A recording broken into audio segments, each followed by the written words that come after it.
Ambient music has clear motives to create an emotion, a sense of space, and an atmosphere. From early tape loops right up until the modern digital soundscapes, ambient music has been quietly shaping the way we listen to music for decades. It can have the same effect as lighting an incense or applying a nice fragrance, in that it can subtly shape your experience and give you a new perspective. But how did we get here? Let's take a journey through sound.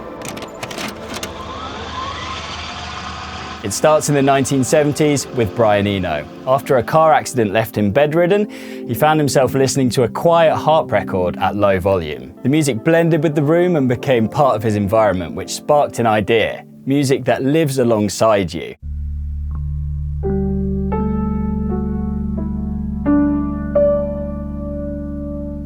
His 1978 album, Music for Airports, defined the genre, slowly shifting loops, generative composition, and textures over melody. By layering loops of different lengths, he created music that constantly shifted, but never fully repeated. Using tape loops and an EMS Synthi AKS synthesizer, Eno created evolving soundscapes designed to make spaces feel different, whether an airport or a bedroom. His innovations even stretched to new visual representations of written music. Other artists like Harold Budd and Laraji also spearheaded the movement, crafting floating, meditative sounds that felt both organic and futuristic.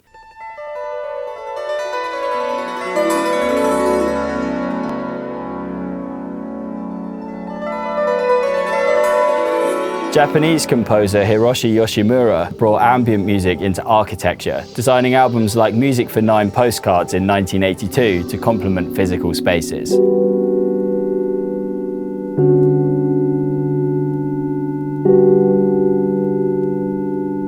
As synthesizers grew cheaper in the 80s and 90s, ambient music collided with electronic music production. Warp Records artists like Aphex Twin and Boards of Canada used samplers and analog synths to create lush, evolving textures. Aphex Twin selected ambient works 85 to 92, combined field recordings, detuned pads, and sequenced drums to push the genre into new territory.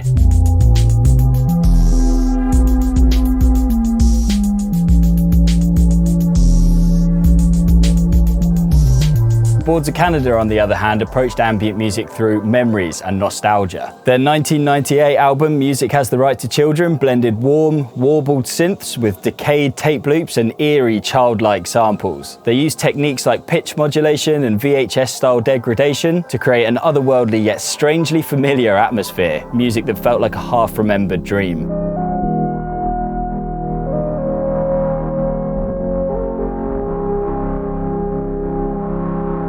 In a parallel world in 90s jungle music, producers were pushing the boundaries by combining these dreamy soundscapes with very fast breakbeats. LTJ Bookham's Horizons uses deep, stretched-out pads, warm bass lines, and delay effects to create floating soundscapes over chopped-up drum patterns. If you take the breakbeats out of a lot of these tunes, you're basically left with an ambient piece.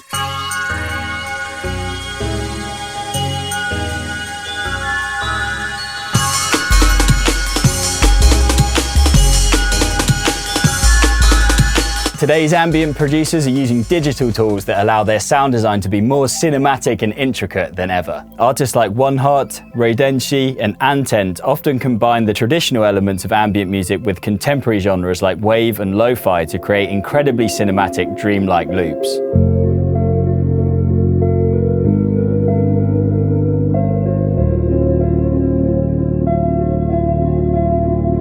On TikTok, ambient music is often built from slowed down, reverbed samples, a modern take on Eno's original generative approach, where simple loops become hypnotic by design. The aesthetic is liminal, nostalgic, and endlessly looping. From tape loops to granular synthesis, from analog pads to algorithmic TikTok loops, ambient music has always been about space and feeling. And this movement inspired XI Audio to build Bloom Synth Atmosphere. This Airports preset leans into the early Brian Eno sound with lush pads and found sound reminiscent of 2/2 from Music for Airports.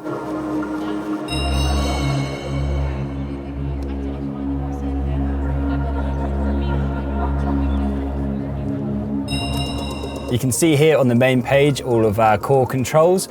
Next to the lovely animation in the center, we have our macros. On the left, we have lo-fi, which sends the audio through a lo-fi speaker effect.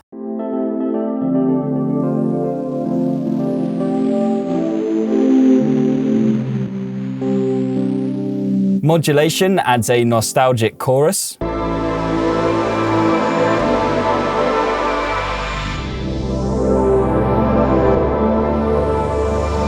Width is used to increase the stereo width of the audio.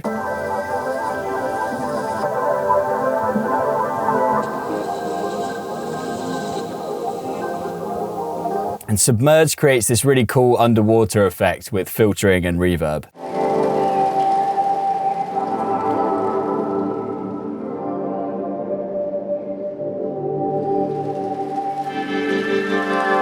Using these macros in combination allows you to have super simple access to really premium and coveted ambient processing. This FA Keys preset is another one that really channels the energy of that early ambient era.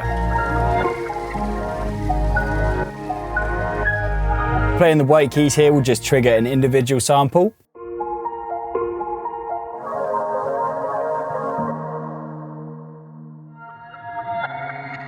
You'll also notice I can use the black keys on the second octave to trigger sequences and modify playback properties like speed, pitch, and reversing with the black keys on the first octave.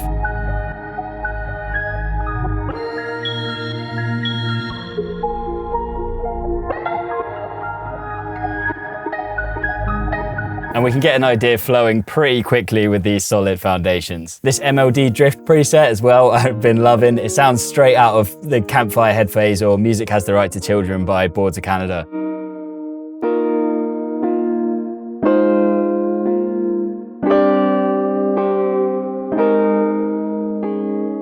All the sequences we play here are tempo synced, and we can set the key of our choice too, which means we're always locked into our track.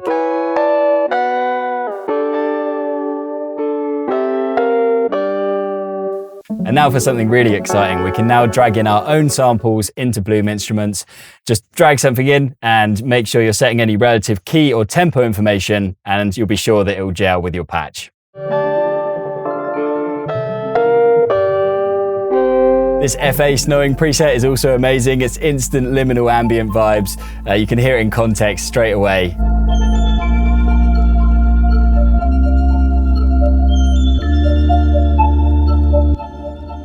We can click in the bottom right here to open up an effects panel, and you can see here we've got delay, reverb, noise, low cut and high cut here. If we want to shape these any further, all we've got to do is flick over to the edit page. Here on the edit page we can tweak our samples, create phrases with them and apply effects. Selecting any of the 14 loaded samples will allow you to edit its playback settings and parameters and set start and end points. We can also set playback speed and direction, looping and choke groups. As you can hear, we get some really nice reverse sounds out of this, which are so prevalent in ambient music. Also love the sound of this One Trick preset too. If you speed it up to 160 BPM, it really does sound like something you could hear LTJ Bukem or one of the Good Looking Records lot back in the 90s sticking a break over the top of and making some nice jungle.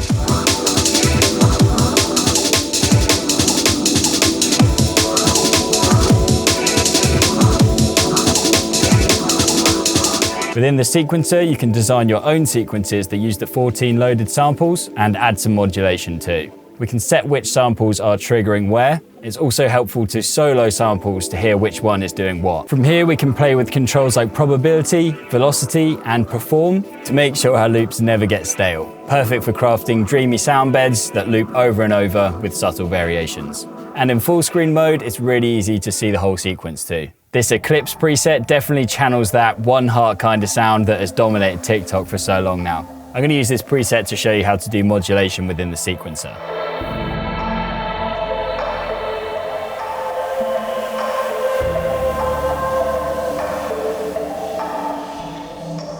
There are preset modulation paths to get something happening really quickly across pitch, velocity, filtering, and effects. So let's turn the low cut on and load up a basic sine preset, and you'll hear what I mean.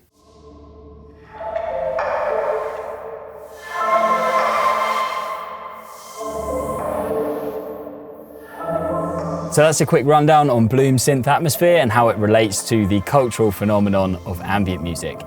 I hope you have as much fun with this one as I have been, and I'll catch you next time.